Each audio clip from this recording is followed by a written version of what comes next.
hanggang sa pinaka-late. Ngayon, unahin natin yung recently na natapos hanggang sa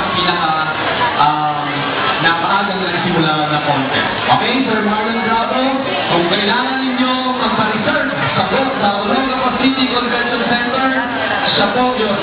Kaya kay Kathleen. Okay, maraming salamat, Sir Bravo.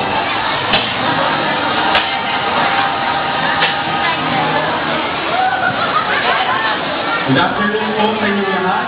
Maligayang Pasko at maligong bagong taon sa inyong lahat in advance.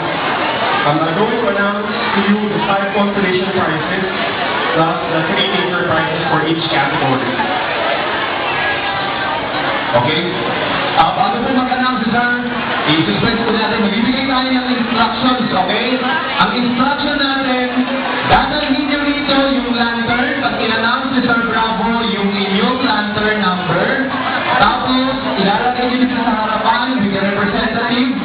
Yung isang representative aakyat dito sa itaas to get the trophy at magpapalista kay Ma'am Lisa Guardian at doon sa ating mga SPG officers to get your certificate.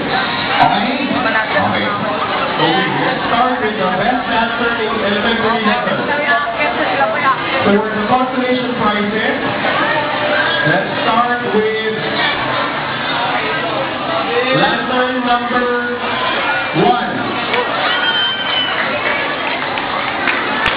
Lapit na po dito yung lantern number 1 for elementary level. Consolation prize po tayo. The second, for consolation prize, dalhin na